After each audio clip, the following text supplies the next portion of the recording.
Bonjour Nadir Amaoui, aujourd'hui nous recevons le metteur en scène et une des comédiennes de cette folie à voir au Théâtre des Variétés. Il s'agit de Panique en coulisses que vous montez, Jean-Luc Moreau, entre autres, avec Marion Lamer. Bonjour à tous les deux. Bonjour. La pièce de Michael Frayn, on prononce comme ça ? Michael Frayn. Michael Frayn, merci, auteur anglais, aujourd'hui âgé de 90 ans. Il a écrit 4 romans et 7 pièces, dont Le Bonheur des autres, que vous aviez déjà mis en scène, Jean-Luc Moreau, au Théâtre Fontaine, c'était en 2005. Noises Off date de 1982 et sous divers titres a déjà été vu par 14 millions de spectateurs dans le monde. Alors en 1992, la pièce devient un film sous le titre Bruit de coulisses de Peter Bogdanovich avec Michael Caine et Carol Burnett entre autres. Ce n'est pas la première pièce de ce genre, je pense à Thé à l'amant tout est citron de Patrick Hautecoeur ou encore à l'excellente André le Magnifique de Michel Viermoz ou encore Un léger doute que l'on peut voir aussi au Théâtre de la Renaissance. En ce moment, nous y reviendrons. On se souvient de Robert Derry et de Colette Brosset dans des branquignoles analogues, mais alors là, Jean-Luc Moreau, vous y mettez toute la gomme. C'est-à-dire que je bénéficie de l'expérience avec Robert Derry, puisque je jouais le rôle du jeune premier. Ensuite, j'ai remonté la pièce au Palais Royal avec Michel Duchossois, avec Marthe Villalonga, avec Michel Larocque. Et donc, fort de cette expérience, je me suis dit que la pièce était plus importante que les comédiens. C'est la raison pour laquelle j'ai décidé de monter la pièce avec une troupe et non pas avec des vedettes de théâtre. Alors c'est une pièce qui vous tient particulièrement à cœur. On raconte même que vous auriez acheté les droits pendant une quinzaine d'années pour être sûr de la monter. Oui, j'achetais les droits, je les perdais, je l'achetais, je perdais. Ah oui, donc c'est pas une légende. Non, parce que je voulais la situation idéale pour monter la pièce que les variétés m'a proposé et m'a permis de mettre à exécution, à savoir un très grand plateau pour pouvoir monter le décor qui bouge beaucoup. Et qui est un personnage. Alors on peut raconter l'histoire puisqu'il n'y en a pas. Il y a 3 actes similaires, 9 comédiens sur scène et un étrange personnage qui est le décor. Nadir Amaoui. Oui, donc moi j'avais vu tout d'abord le film avec Michael Caine et Carol Burnett, Bruit de coulisses, et quand j'ai vu que cette pièce allait être montée à Paris, j'ai dit comment ça peut se monter? Il faut un théâtre immense, il faut un décor immense, il faut des comédiens qui sont... faut tout, en fait il faut plein de choses, y compris un génie. Et quand j'ai vu moi la pièce il y a quelques jours, je te laisse terminer, après je donnerai mon avis sur la pièce. Non mais... Ah voilà, et donc oui, là déjà rien que le décor lui-même, quand le rideau s'ouvre, on se dit, il est magnifique. Les comédiens apparaissent petit à petit, mais qu'est-ce qui joue mal? Et là il y a le metteur en scène qui arrive et qui engueule tout le monde. Ok, donc là on est vraiment parti dans une répétition, et plus on avance dans le spectacle et plus on rit. Mais on rit vraiment de A jusqu'à Z. Est-ce qu'on peut dévoiler vraiment ce qui se passe dans le 2e et 3e acte pour peut-être laisser la surprise au public, parce que c'est quelque chose qui se découvre vraiment, moi je pense. Oui, mais je dirais que la phrase de Michael Frayn m'a beaucoup impressionné. Il a dit un jour j'étais dans les coulisses d'une pièce qui se jouait, qu'il avait écrite. Il s'était rendu compte qu'étant en coulisses, il s'amusait plus qu'étant dans la salle. Alors d'un seul coup, il s'est dit, mais est-ce que ça serait pas amusant de montrer au public ce qui se passe dans les coulisses? Ce qui fait que le 2e acte dont vous parliez, en réalité, le public est basculé dans les coulisses et assiste à ce qui se passe lorsque on doit jouer une pièce. Parce qu'en fait, on nous raconte 3 fois la même histoire. Oui. C'est-à-dire que c'est des comédiens qui jouent une pièce, un couple qui revient chez eux après une longue absence pour des questions fiscales. En leur absence, la bonne prend ses aises, un agent immobilier s'installe avec sa maîtresse, un cambrioleur se sert. Bref, c'est la caricature du très mauvais boulevard. Exactement. Et ce qui est amusant, c'est que donc on revoit la pièce, mais avec les problèmes de coulisses. Et là, 3e acte, on revoit enfin la pièce qui se joue en tournée, mais là, il y a eu des conflits entre les personnages.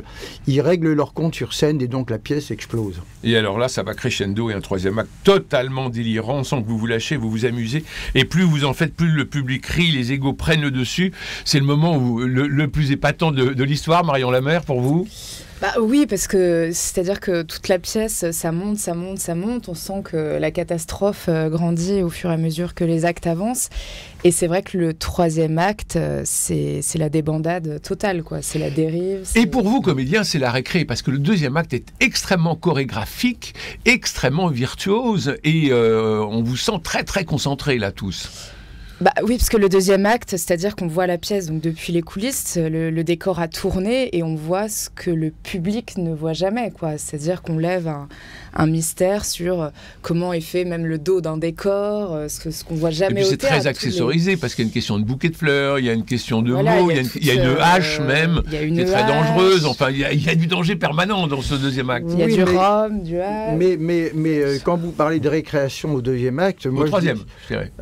Ah oui, le troisième. Oui. Au deuxième acte, ils sont très concentrés. Ah bah oui. Parce que là, ils ne peuvent pas se planter d'une seconde. Bien sûr, une porte qui se ferme pas au bon moment, c'est la catastrophe pour les comédiens. Ah oui, c'est vraiment de la dentelle, quoi. C'est millimétré, tout a été conçu pour ça. D'ailleurs, ça a pris beaucoup de temps en répétition. Et c'est vrai que le troisième acte, alors c'est la récréation pour le public, je pense.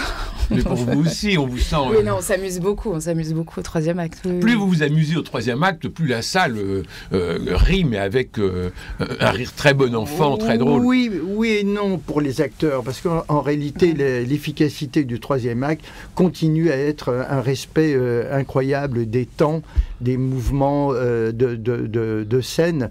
Et je me rends compte que les acteurs, quand on débriefe sur les représentations, on se pose toujours des problèmes sur ce troisième acte, sur quel temps il faut prendre pour avoir un maximum d'efficacité. On est encore dans un gros boulot, là, pour les acteurs. Il y a 9 portes, c'est ça ? Oui, plus un rideau. Oui. Il y a 9 portes plus un rideau. Et donc, il y a jamais un moment où le décor n'est pas en mouvement. C'est-à-dire qu'il y a toujours une porte qui s'ouvre, une porte qui se ferme, le rideau qui bouge. Enfin, ça. Oui, il y a un seul moment parce qu'il y a un acteur qui a loupé son entrée, donc la scène est vide. Et puis le metteur en scène dit mais qu'est-ce qui se passe ? Où est le comédien ? Comme il est alcoolique, il a des raisons d'avoir loupé son entrée. Voilà. Oui, et très alcoolique. Et sourd en plus. Et moi, ce qui m'a fait rire, dans tous les personnages, je vais parler en particulier de celui de Marion, il se dégrade au fur et à mesure des actes. C'est-à-dire, au tout début, c'est celle qui essaie qui a une belle cohésion dans l'équipe. Dans le deuxième, elle essaie d'éviter les catastrophes qu'il y a derrière. Et là, le troisième, c'est le coup des sardines qui finissent... Ah oui. Là, et finalement, celle qui essaie de comment dire, que tout se passe bien, devient la pire ennemie de celle qui joue la bonne. Et tout le monde s'en prend plein la tronche, même que les accidents, on se dit mais merde, on peut se dire est-ce que c'est vrai ? Tout est vrai, mais faussement vrai. C'est ça, et c'est ça qui est génial dans cette pièce. Et c'est vrai que au millième de seconde près, faut que les choses soient faites dans ce spectacle, et surtout au deuxième acte. Je sais plus si c'est la bouteille qui passe du rez-de-chaussée à un moment au premier. Tu dis merde, comment elle a pu l'attraper ? En fait, on regarde à un endroit. Mais on loupe ce qui se passe de l'autre côté. En fait, cette pièce-là, c'est un peu vicieux. Est-ce que c'est volontaire ? En tout cas, moi, c'est ce que je vais faire. Il faut revenir la voir plusieurs fois pour pouvoir tout voir dans ce spectacle-là. Parce qu'elle est tellement... moi, cette pièce-là, je la trouve géniale. Je la trouvais déjà géniale avant dans le film. Et là, avec cette équipe-là, c'est juste extraordinaire. Je connaissais quelques-uns des comédiens que j'avais vus. Marion, je l'avais vu dans une pièce à Avignon, avec toi, Christophe, une très belle lecture. Sébastien Marc, je l'avais vu dans Le Banquet. Donc en fait, c'était des choses qui étaient déjà très millimétrées. Je connaissais les autres comédiens, mais je les avais jamais vus sur scène. Et en tout cas, voilà, toute la distribution est géniale. C'est un très beau spectacle. Les gens vraiment rient du début jusqu'à la fin. Alors Marion Lamer, vous êtes Mélanie, vous êtes une comédienne qui a de l'ascendant sur les autres, mais qui à force de cancaner est une sacrée fouteuse de merde, comme on dit. J'insiste là-dessus parce qu'il n'y a pas une once de vulgarité dans cette dinguerie. Et vous êtes très élégante, vous êtes très belle, vous êtes très avenante. Mais enfin, vous êtes quand même... quoi. Votre personnage de Mélanie est quand même assez terrible, non ?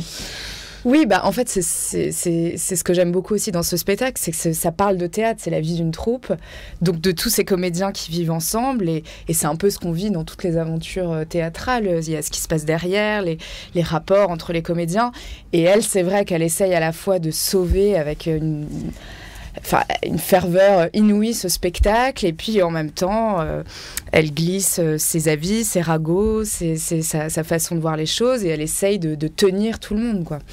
Donc c'est vraiment la comédienne, quoi, à l'état pur. Alors, un coup de chapeau à Élie Adam qui m'a fait hurler de rire. Elle montre très bien le mécanisme du comédien qui est conditionné par une mise en scène. C'est un travers que vous avez déjà observé, Jean-Luc Moreau, chez les comédiens. Parce que dans l'acte 3, elle lève la jambe quand il faut lever la jambe. Elle se positionne à chaque fois, mais ça marche pas. C'est-à-dire que tout s'est dégradé autour d'elle et qu'elle est scolaire et elle décide de respecter la mise en scène initiale. Alors que tout part à volo autour d'elle. Et donc la cocasserie, c'est de la voir prendre des positions alors que... c'est le bon élève. Oui, c'est le bon élève, mais la personne à qui elle parle, il n'est pas là. Non. Alors elle parle dans...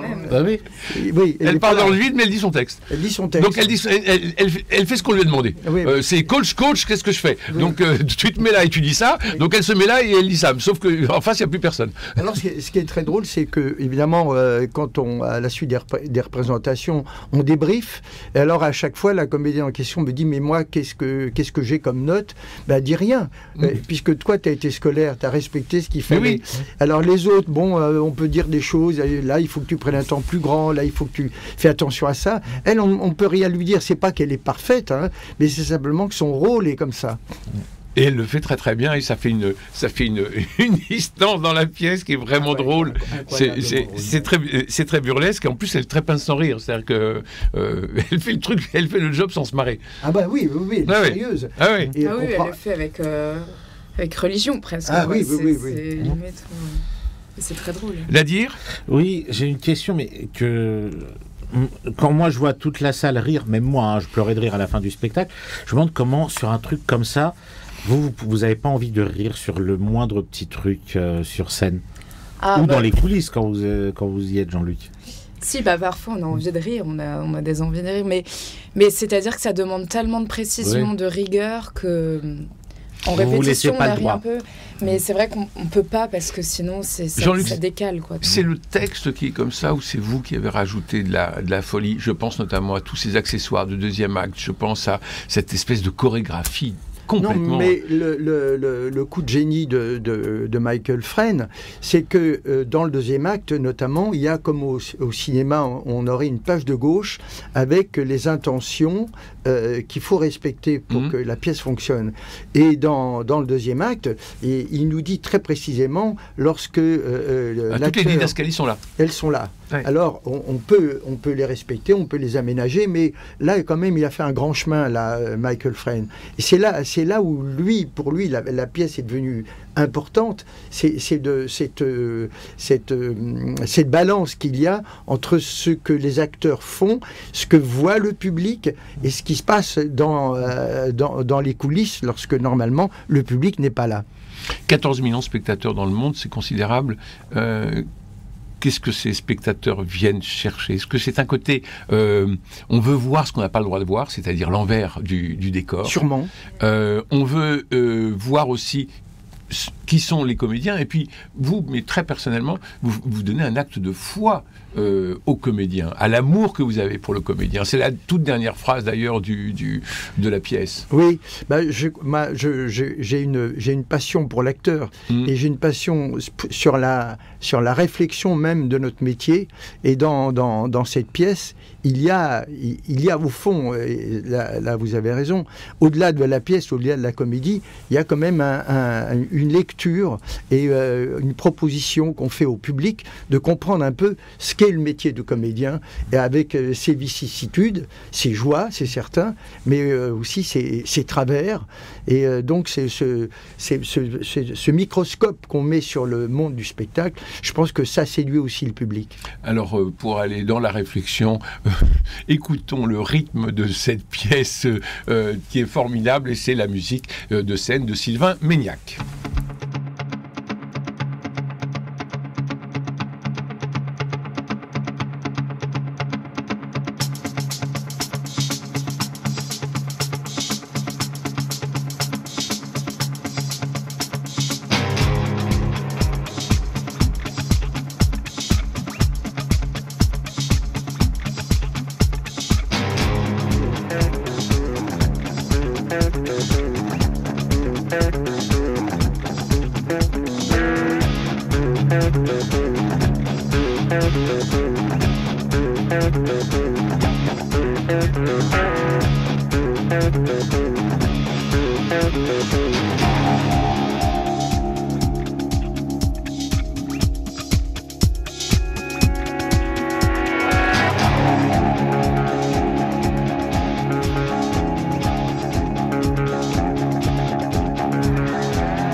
De scène de Sylvain Maignac pour ce formidable Panique en coulisses que l'on peut voir au Théâtre des Variétés jusqu'au 7 janvier, j'espère plus loin encore. On remarque dans la musique à la fois de l'énergie du mystère, le caractère répétitif aussi du métier d'acteur, et puis cette mécanique qui fait que cette répétition devient des répétitions et devient la mécanique du rire finalement.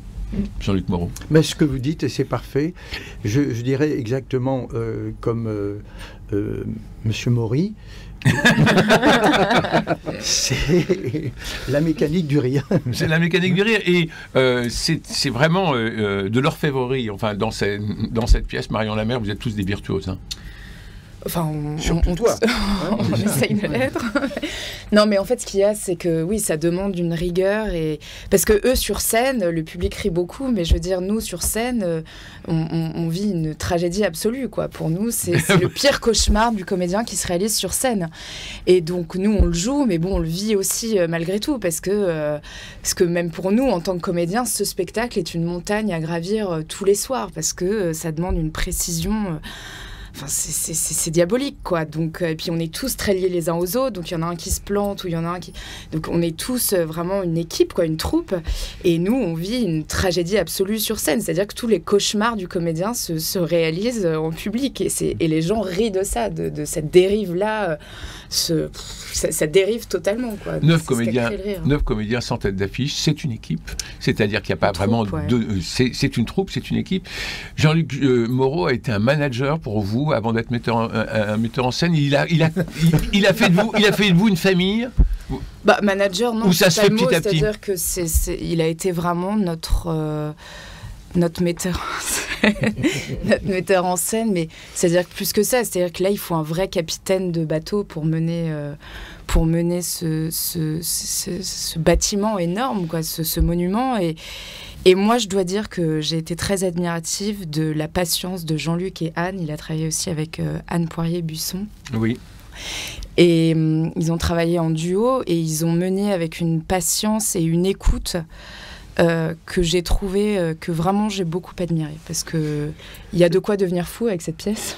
Le problème, c'est que ce sont des acteurs qui ont des vraies personnalités, et au moment où on doit mettre en scène, il faut que les égos soient rangés au placard, et qu'on soit dans une attention et une écoute presque comme des élèves, quoi. Et ça, c'est pas toujours évident, parce que l'acteur a envie de marquer son territoire, ce qui est légitime, et là on demande de marquer le territoire, mais d'une autre manière. C'est en étant finalement humble et soumis même que on peut sortir l'ego du personnage. Exactement. Et non pas parce qu'ils ont tous un ego démesuré. Oui. C'est tous des cabots. C'est tous des cabots qui sont sûrs d'être les meilleurs du monde et ça marche pas. Et donc il faut que les comédiens, les vrais, enfin les artistes sur scène, rangent leur ego pour développer l'ego très artificiel finalement des personnages. Qui sont tout à fait redoutables. D'ailleurs, on en aurait pu avoir écrit. Moi, j'aimerais citer quand même tous les comédiens. Tiens, allez-y, Jean-Luc Moreau, parce que ils sont tous merveilleux. Anne-Marie Ducu, Nicolas Carpentier, Sébastien Almar, Elie Adams, Chanaël Memoun, Benjamin Gomez, tiens, c'est quelqu'un que je ne connais pas. Ah oui, Marion Lamer. Je ne savais pas qu'elle était dans la pièce. Quentin Laclotte Parmentier et Chic Ortega. Voilà. Donc ils sont tous très bons. Un décor énorme. Vous n'allez pas pouvoir partir en tournée avec ça. Mais j'espère que bien que si, parce qu'il a été conçu ici pour tourner. Ouais. Alors évidemment, on va tourner dans des grandes salles où on jouera plusieurs jours de suite, de manière à rentabiliser économiquement les déplacements. Mais si, on va pouvoir tourner. Ce que j'ai trouvé remarquable dans l'écriture de la pièce, c'est qu'on a au premier acte toute la pièce. Au deuxième acte, on a toute la pièce, au troisième acte, on a toute la pièce. Sauf que on ne peut pas avoir une pièce analogue et aussi longue au deuxième acte, au troisième acte qu'au premier acte. C'est-à-dire qu'il y a des coupures, il y a des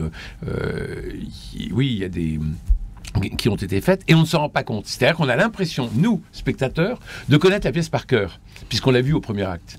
Oui. Donc au deuxième acte, on a l'impression de la connaître très très bien, alors qu'il y a eu plein de coupures, mais ça passe formidablement. Et puis au troisième acte, alors, c'est le grand délire. Il n'y a plus rien. C'est la grande récré. Il n'y a plus rien. C'est le grand n'importe quoi, mais on a toujours en mémoire la pièce. Oui, ce qui est censé se passer, bien sûr. C'est ça qui nous fait rire. Là aussi, le coup de génie de Michael Frayn, c'est que dès le premier acte, on donne au public certains repères qu'ils vont retrouver dans le deuxième acte. Donc vu en coulisses, mais enfin on les entend quand même puisqu'on voit la pièce qui se joue au fond du théâtre. Et au troisième acte, on a encore les repères, mais là on se rend compte qu'ils ont été, tout est brisé, explosé. Ouais. Oui. Oui. Mais enfin ils sont là quand même, et c'est pour cela que le public rit, c'est qu'il a en mémoire la pièce. Il se dit mais ils vont dire les répliques, non ils les disent pas, ils disent autre chose. C'est terrible. Quel est le moment le plus jouissif, le plus heureux pour vous, Marion Lamer ? Bon, il y a votre entrée, bien sûr. Après, il faut demander le moins jouissif. Toute la pièce. Non, mais il y a un moment qui est absolument hallucinant qu'elle a à vivre, c'est que son partenaire qui saigne du nez, parce que dès qu'il a un moment, dès qu'il a un choc émotionnel, il se met à pisser le sang du nez. Donc, son partenaire l'a carrément abandonné sur scène, alors qu'ils ont une scène à deux, une scène d'amoureux. Et là, elle a un balai à la main. Elle monte l'escalier. Elle monte l'escalier et elle nous fait croire que ce balai au cédar est son partenaire. Alors elle joue cette scène d'amour avec son partenaire. Je dois avouer que c'est vraiment désopilant. Ça, bravo Marion. Et le pire moment ? Le pire moment, non, je ne sais pas s'il y a de pire moment. Après la première ou la deuxième, je ne sais plus, vous m'avez dit, mais... Non, il y a un soir, je me suis pris une assiette de sardines sur la tête. Ah oui, il y a des choses comme ça, parce qu'il y a des accidents qui arrivent pendant le spectacle. Mais non, il n'y a pas de pire Non, mais elle moment. se prend une assiette de sardines sur la tête. Il faut quand même dire que les comédiens ne mangent pas des sardines pendant qu'ils jouent. Hein. C'est un accessoire de la pièce. C'est très important. C'est un bonjour l'honneur, quand même. Mais qui est très important. Oui, les sardines, oui. Parce que tout tourne autour de cette fameuse assiette de sardines que personne n'arrive à manger. Et que la bonne renouvelle sans arrêt. Donc, entre les sardines, les comédiens, le truc raté, le décor foireux, enfin, on est vraiment sans arrêt dans la surprise, dans ce spectacle formidable qui s'appelle Panique en coulisses et que vous mettez en scène, Jean-Luc Moreau, assisté d'Anne Poirier-Busson, et c'est au Théâtre des Variétés. J'aimerais faire un coup de chapeau au Théâtre des Variétés pour le prix des places, parce que les premiers prix sont à 16 € et le carré or est à 41 €, alors que dans bien des théâtres, il est à 70 ou 80 €. Voire même plus. Voire même plus. Et je trouve que c'est merveilleux d'avoir un spectacle avec 9 comédiens, un décor éblouissant, des lumières épatantes, des costumes, enfin c'est vraiment la fête, et on peut y aller pour 16 €. Donc là, bravo à Bagène et à Lénaïque Lebrun, qui est le directeur adjoint, et aussi bravo aussi aux comédiens, parce que lorsque j'ai fait les auditions, avant même d'auditionner les acteurs, vous leur avez dit qu'ils n'étaient pas payés. Ils sont payés en sardines. Non mais ça vous avez raison, c'est exactement ça. On a dit écoutez, si vous voulez auditionner, mais sachez que les contrats seront pour tous les acteurs le même, ça c'est déjà très important, et seront malheureusement très bas, parce qu'on veut essayer de faire vivre économiquement l'aventure. Et ils ont accepté. Et ça montera certainement alors après, au fur et à mesure que le succès sera là. Voilà. Bon, parce que le succès est déjà au rendez-vous, mais je trouve qu'avec des prix des places de 16 à 41 €, on se croirait à la Comédie Française, c'est à peu près... Et en étant encore mieux placé, oui. Et on est mieux installé. et on est très bien installé dans ce Théâtre des Variétés, c'est une très belle chose. Jean-Luc Moreau, vous avez tenu à ce qu'il n'y ait pas de tête d'affiche. On en a parlé, les 9 comédiens sont des professionnels que nous suivons, mais pas forcément le grand public, donc nous on voit un peu la progression de chacun et ça nous intéresse beaucoup. Voilà, donc au Théâtre des Variétés, c'est tous les soirs à 20h et les matinées à 16h30, c'est ça? Oui. Le samedi? Et le dimanche. Et le dimanche. Merci Marion Lamère. Avant de nous séparer, je vous recommande d'aller les samedis à 17h et les dimanches à 18h au Funambule, rue des Saules, dans le 18e, pour voir Papy et Mamie, un spectacle tout en automatopée que signent Pierre-Jean Scherrer et Marie-Bénédicte Troyes. C'est une pièce tendre et drôle sur le couple du troisième âge, Papy Queen, Mamie Grince, quand un souffle de fraîcheur arrive. Il ne reste que 3 week-ends, soit 6 dates. Et si vous nous venez de la part de Radio Notre-Dame, pour une place achetée, une place offerte. Voilà. Il me reste à vous remercier, Jean-Luc Moreau, Nadir Amaoui, Marion Lamère, d'être venus nous parler de Panique en coulisses qui se joue au Théâtre des Variétés à 20h du mardi au samedi. On lâche tout, on rit de bon cœur et ça fait un bien fou. Merci à Jean-Paul Lérine, merci à Cédric Cobat, à François Dieudonné, Philippe Malpeuch, Louis-Marie Picard et Camille Meyer pour la réussite technique de ce Culture Club. Lundi, nous nous retrouverons pour visiter la formidable exposition Nicolas de Staël au musée d'art moderne de la ville de Paris. D'ici là, bon week-end, prenez soin de vous et foncez au Théâtre des Variétés. Je précise que le prix des places est abordable, c'est à souligner et je vous embrasse.